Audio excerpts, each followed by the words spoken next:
ఈ రోజుకు మేము 32వ రోజు ధర్నా చేస్తున్నాం, ఇక్కడ సమ్మె చేస్తున్నాం. ఇప్పటి వరకు కూడా జై స్వరాజ్ టీవీ వాళ్ళు అనునిత్యం మా వెంటే ఉండి మా న్యూస్ను అందరికీ తెలిసేలా చేస్తున్నారు. మీకు ధన్యవాదాలు. ముఖ్యంగా అన్న రేవంత్ అన్న, సీఎం సార్, మీకు ఏ పేర్లతో పిలవాలో, ఏ పేర్లతో పిలిస్తే మా వాదనని మీరు గుర్తిస్తారో, మమ్మల్ని చూస్తారో మీరు అని మా మీద దయ చూపిస్తారో అని చెప్పి మేము కోరుకుంటున్నాం సార్. ఇప్పటి వరకు కూడా సార్ మాకు ఏం మాట్లాడాలో కూడా మాటలు రావట్లేదు సార్. అన్న రేవంత్ అన్న, మేము కోరుకునేది ఒకటే అన్న, మీరు ఇచ్చిన మాటే అడుగుతున్నాం అన్న, మేము వేరే అడగట్లేదు, గొంతమ కోరికలు కోరట్లేదు, మీరు ఇచ్చిన మాటే అడుగుతున్నాం. మేము మాకు కావాల్సింది రెగ్యులరేషన్ అన్న. మీరు రెగ్యులరేషన్ చేయని పక్షంలో కనీసం మాకు పే స్కేల్ జీవో అన్న పాస్ చేయండి అన్న, మేము అది కూడా అడుగుతున్నాం అన్న. మీరు అంటున్నారు బడ్జెట్ లేదు, ప్రభుత్వం అప్పుల పాలైంది కాబట్టి మేము అట్లా కూడా అంటున్నాం అన్న. మీరు రెగ్యులరేషన్ చేయని పక్షంలో మాకు పే స్కేల్ ఇవ్వండి, పే స్కేల్ ఇస్తూ మాకు జీవో పాస్ చేయండి, మాకు అది చాలన్నా. మేము ఎందుకంటే ఇక్కడ ఉన్న సమగ్ర శిక్ష ఉద్యోగులందరము 33 జిల్లాలో ఈ రోజు నాటికి 32వ రోజు అయినా కూడా ఇప్పటి వరకు మా దాంట్లో ఏ ఒక్కరు కూడా తగ్గకుండా సమ్మె చేస్తున్నాము. కాబట్టి ఇప్పటి వరకు కూడా మీ కోరిక మేరకు మేము ఎక్కడ ధ్వంసం చేయలేదు, ఎక్కడ ఉవ్వెత్తున ఉరకలేదు, ఎక్కడ కూడా మేము దేనికి కూడా మేము ప్రలోభాలు చేయలేదు. మేము శాంతియుతంగా సమ్మె చేస్తున్నాం, మేము కోరుకుంటున్నాం, మిమ్మల్ని బతిమలాడుకుంటున్నాం, మేము శాంతియుతంగా చేస్తున్నాం. మీరు చర్చలకు పిలిచారు సార్, 2 సార్లు చర్చలకు పిలిచారు, కానీ మాకు అనుసంధానంగా మీరు ఇవ్వలేదు సార్. కాబట్టి మేము మళ్ళీ సమ్మెలో కూర్చున్నాము.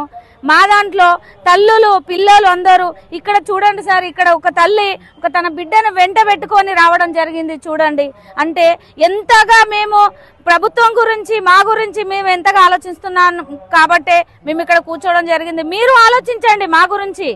మేము ఇక్కడ కేజీబీ వాళ్ళ స్టాఫ్ ఉన్నారు సార్, కేజీబీలలో పిల్లలకు ఇప్పుడు 10th ఎగ్జామ్ స్టార్ట్ అయ్యే దగ్గరకు వచ్చింది.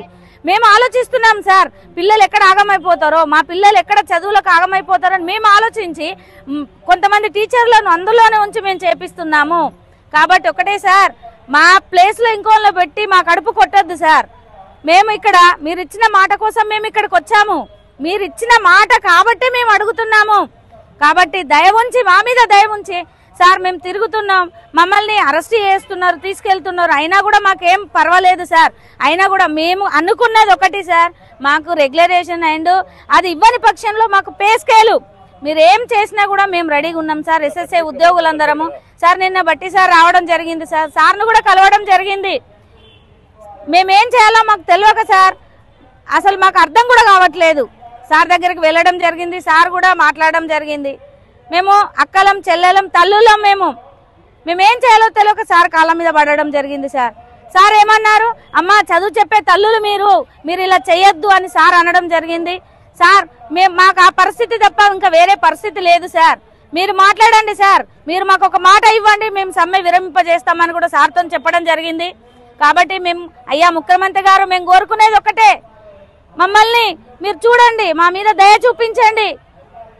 మేము ఏం చేస్తున్నామో కూడా ఇప్పటికి 32వ రోజుకు జరిగినా కూడా మా దగ్గర ఉన్న కళాకృత్యాలతో ప్రతి ఒక్క రోజు వినూత్న రీతిలో చేస్తున్నాం సార్. ఇంకేం చేయాలి సార్, ఇంకేం మాట్లాడాలి? మేము రోడ్ ఎక్కాము, మేము ఇంకేం చేస్తే మీరు మేము అనుకున్న రీతిలో మాకు జీవో పాస్ చేస్తారు, అది చెప్పండి సార్.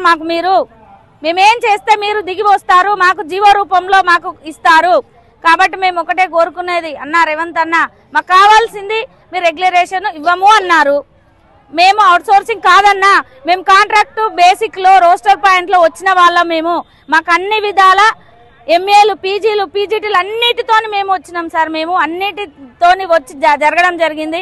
కాబట్టి మమ్మల్ని దృష్టిలో పెట్టుకొని ఇప్పటికైనా మీరు స్పందించి మీరు బడ్జెట్ రూపకంలో లేదు అంటున్నారు కాబట్టి మాకు పే స్కేల్ ఇచ్చి జీవో పాస్ చేయండి సార్, మేము సమ్మె విరమిస్తాము. దయచేసి మా ముందు దయ ఉంచండి. మేము ఇంతకంటే ఇంకా మేమేం చేయాలనో మాకు అర్థం కావట్లేదు. మాకు ఇప్పటి వరకు జనవరి 1 అయిపోయింది సార్, సంక్రాంతికి వస్తున్నది. ఈ సంక్రాంతి పండగకైనా మాకు మంచి శుభవార్త మీరు చెప్పాలి సార్. మీరు ఒక మాట ఇచ్చారు, ఇప్పటి వరకు కూడా మాట తప్పని రేవంత్ అన్నగా మీరు మిగిలిపోవాలి. అక్కడ ఒక ఎస్ఎస్ఐ ఉద్యోగుల దగ్గరికి నేను వెళ్ళాను, వాళ్ళు సమ్మె చేస్తున్న పీరియడ్ లో నేను మాట ఇచ్చాను, వాళ్ళకి ఇచ్చిన ప్రకారం నేను వాళ్ళకి ఆ హామీని నెరవేర్తాను అనేది ఒకటి మీ దగ్గర ఉండాలి సార్. ఎందుకంటే చరిత్రలో నిలిచిపోతారు సార్. మీరు మాట ఇచ్చిన రేవంత్ అన్నగా మాట ఇచ్చి తప్పే పరిస్థితి లేకుండా మాట ఇచ్చి నిలుపుకున్నాడని ఎప్పటికీ మీరు ఉండాలి సార్. కాబట్టి మీరు మాట ఇచ్చి తప్పొద్దని మేము ఇక్కడ మీ అక్క చెల్లెలం కానీ ఎస్ఎస్ఏ ఉద్యోగులలో పనిచేసే 33 జిల్లాల వాళ్ళందరం కానీ మేము కోరుకునేది ఒకటే, మాట తప్పని రేవంత్ అన్నగా మీరు చరిత్రలో నిలిచిపోవాలి సార్.